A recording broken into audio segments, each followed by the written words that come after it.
Hi there guys, I'm Nikhil from Notion Hub, and in this video, I'll be showing you all the best features of the Redmi Note 10 Pro. Now the most highlighting feature about this phone would be its processor. This phone sports a Snapdragon 732G processor with Adreno 618 GPU with up to 8GB of LPDDR4X RAM and up to 128GB of UFS 2.2 storage. Purely in terms of performance, this is definitely one of the best phones in this price segment, especially when you compare the overall package. Next best thing about this phone would be its display. This phone sports a massive 6.67-inch Super AMOLED display with Full HD Plus resolution with a peak brightness of 1200 nits. It's also protected by a 2.5D curved Corning Gorilla Glass 5. It also has 120Hz screen refresh rate, which actually makes the display look very smooth. So this is definitely one of the best looking displays that you can get in this price segment. Here's a small video playback. Next, this phone also has some pretty impressive charging speeds. This phone supports Qualcomm's quick charging. It also comes with a 33 watts fast charger inside the box. You can completely charge the phone from 0 to 100% in about 75 minutes, and you can get up to 65% of charge in just 30 minutes. Considering the massive 5000 mAh battery, those are pretty fast charging speeds. Next, we can also hide the notch on this phone. For some reason, if you don't like this particular notch or cutout, you can hide it using this feature. Next, we have a new feature called Clear Speaker, which will just clean up the speakers. Once you just turn it on, your phone will play an audio for 30 seconds to clear out the dust or water clogs. Going on next, we have a brand new feature which allows us to add more than one face for face unlock feature. Let's say you have multiple people using the same phone in your home, maybe it's a phone for your kids, you can add more than one person for the facial recognition system. Going on next, we have a brand new automation feature that allows us to change the phone volume depending upon the application. You can do all that from here. Now the next best thing about this phone would be the dark mode. Now you can enable this feature from display settings, and once you turn it on, all the UI elements change to the dark mode theme, and now the UI looks much more cooler. Now this dark mode helps you save some battery and strains your eyes less if you're using your phone late at night. Next we have always on display. Now this is a feature which always displays you time and date information whenever you lock your phone. By default, it's not turned on, but you can enable it from the display settings. You can also change the clock style and the background. You can also schedule it to turn on and turn off automatically at a specific time to save a little more battery. Now going on next, we can also change the blur intensity in a portrait shot.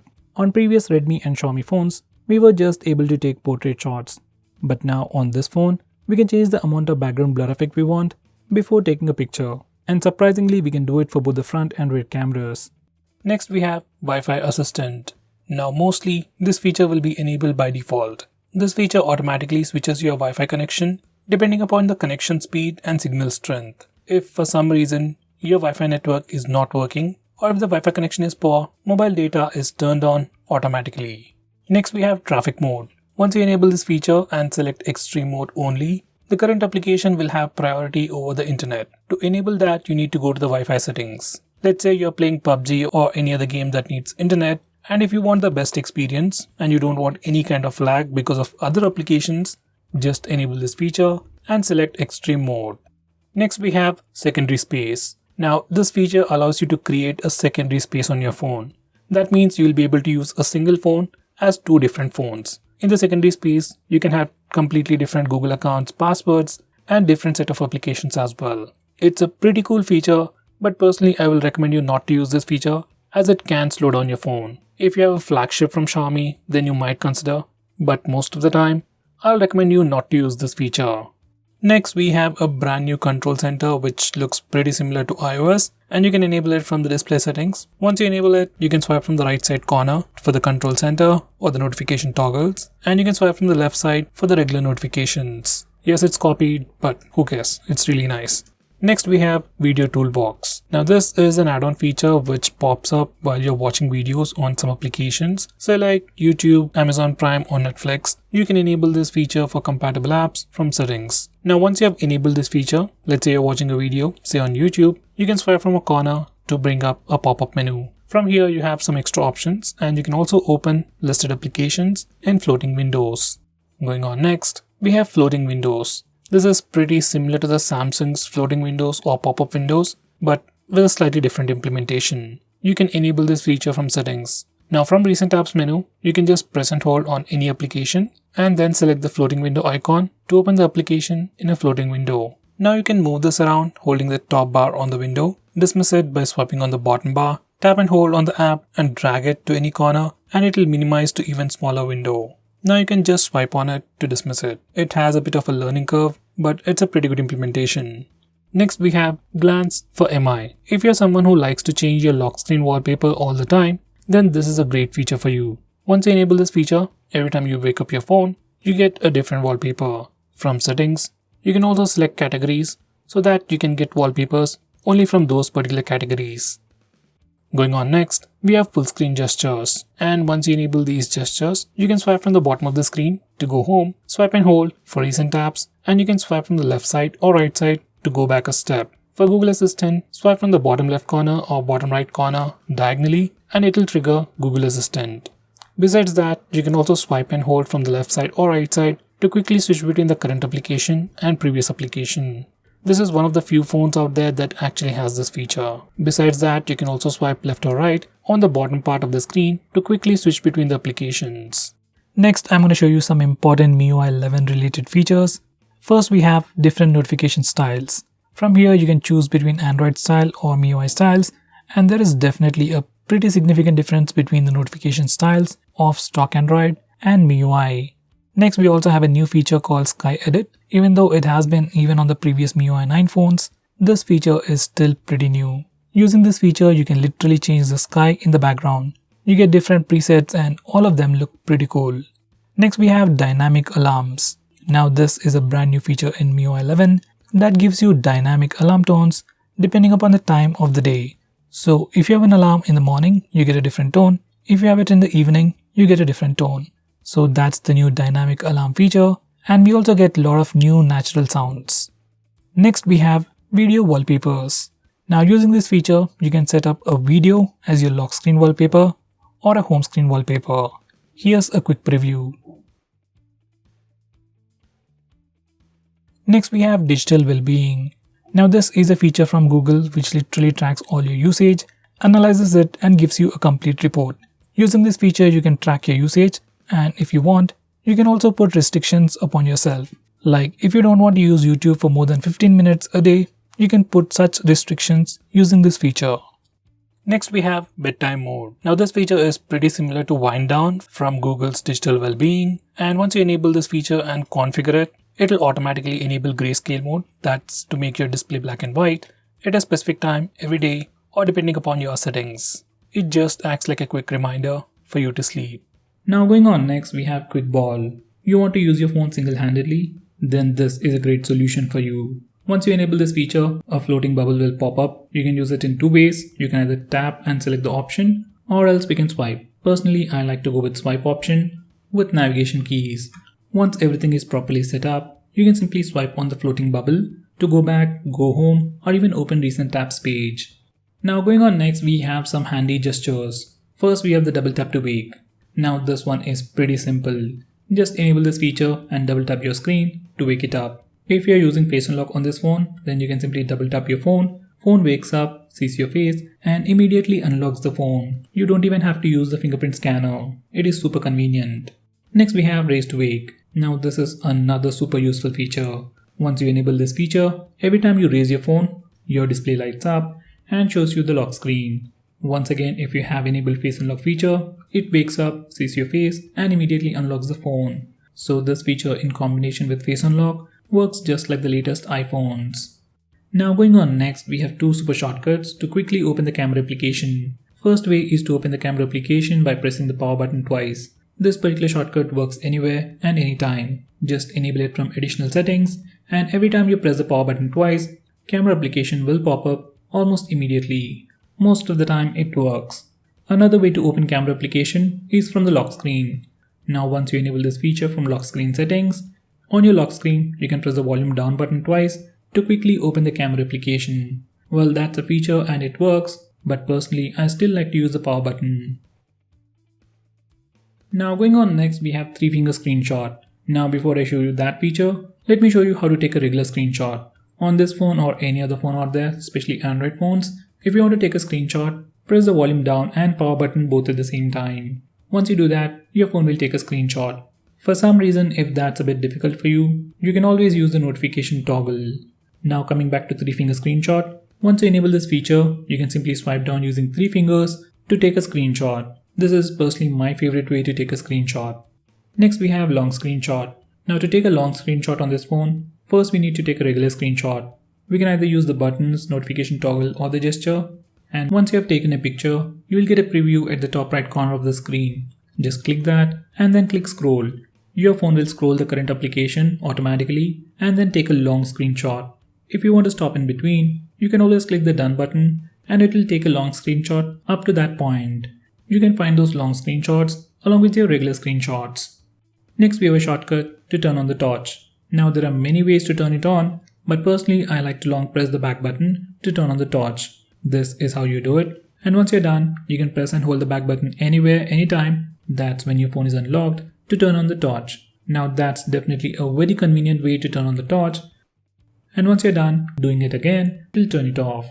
Next we have dual apps. Now Xiaomi has this awesome feature called dual apps, which allows you to use 2 instances of the same application. That means you can use 2 Facebook accounts, 2 Instagram accounts, 2 Twitter accounts, or even 2 WhatsApp accounts on the same phone. Now there are many phones out there that offer a similar feature, but all those brands offer this feature only for few applications, especially social media applications. While on this phone, we can use dual apps feature on literally all the applications. Next we have reading mode. On many other phones it's also called as night mode, and once you enable this feature, it puts a warm tint on the screen and filters the blue light. According to research, blue light emitted by our displays at night will affect our sleep. So using this feature will prevent that. We can also change the intensity of the warm tint. We can also schedule it to turn on and turn off at a specific time or at sunrise and sunset.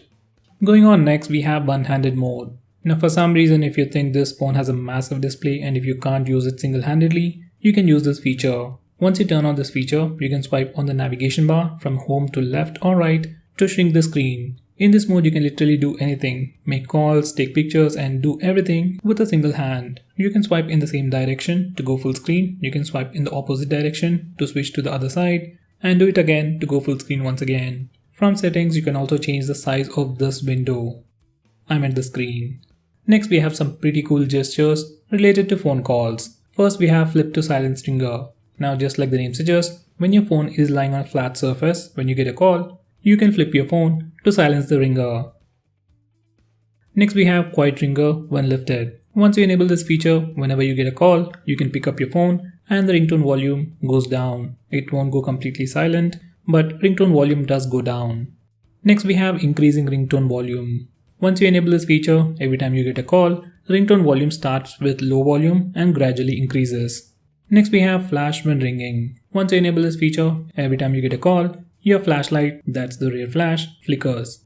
Next, this phone has a super handy feature to identify unknown numbers. Just like Truecaller, Xiaomi collects information from various sources to identify spam and scam calls. It isn't as effective as Truecaller, but it does work. Next, we have a brand new feature called Game Speed Booster.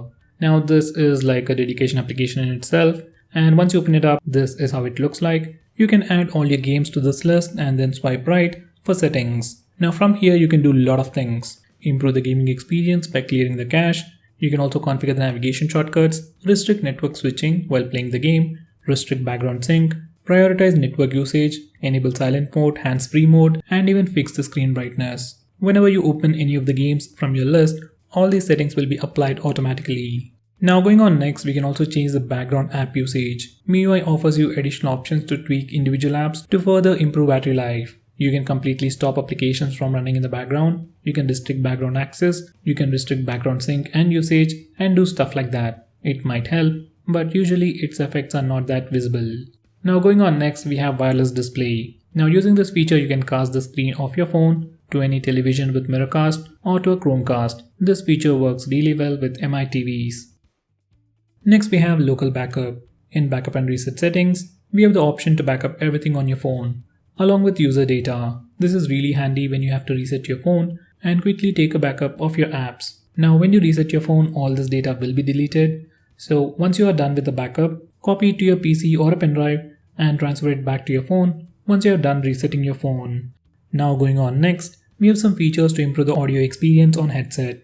Now using this particular page, you can select the type of headset you're using. If you're already using a Xiaomi headset, you can further tune your phone to give you best results for that particular headset. You also get the equalizer settings to tweak the audio further according to your preference. Now going on next, we have themes. If you're someone who likes to tweak the look and feel of your phone, then Xiaomi phones or MIUI itself is great for that. You have tons of themes, tons of fonts and wallpapers and stuff. You can download it from the Themes app and apply them with just a click of a button. Next we have a super handy feature called Scanner. It's more like an application itself. Now this is how it looks like. You can scan a regular QR code and most importantly take pictures of documents. Now no matter which angle you take pictures in, it automatically aligns the page, changes the perspective and crops the image to give you the perfect document. You can also grayscale it and copy the text from the image. Next we have screen recording. Now if you're someone who likes to record the screen of your phone, then on this phone there is a dedicated application called Recorder just to do that. Just open the application and click the record button. You will see a floating button and you can start recording whenever you want by clicking that big red button. Once you're done, you can click the stop button and you can find that recording in your gallery.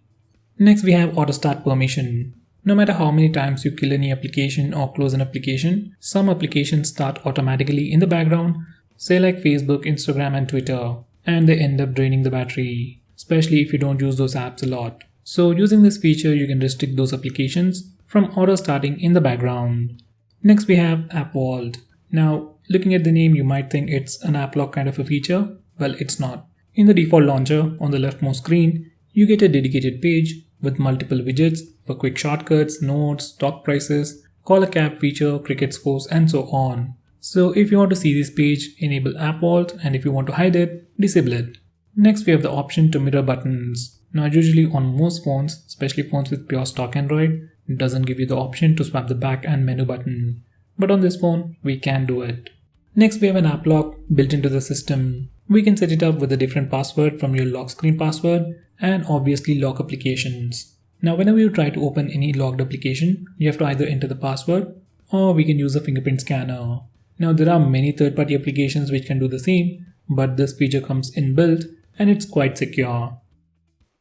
Next we have Folder Vault. Now using this feature, we can hide files on your phone. Whether it's a video, photo or any other file, you can hide all those files in the Folder Vault. To use this feature, open the file manager and swipe down until you see the lock icon. Once again, you have to set up a password and it can be different from any other password you have already set. Now once you're done configuring this feature, you can select any file, go to menu and click hide to hide that file. So guys, those were all the best features. If I missed on anything important, do let me know by commenting below this video and definitely check out my video on tips and tricks section. Link is in the description. Now if you're planning to buy this phone, please use the link in the description. It always helps the channel, and if you want us to make any specific video, tweet out to us with the hashtag AskGreedyTech on Twitter and we will try to make it as soon as possible. I'm Nikhil from GreedyTech signing off. Have a nice day.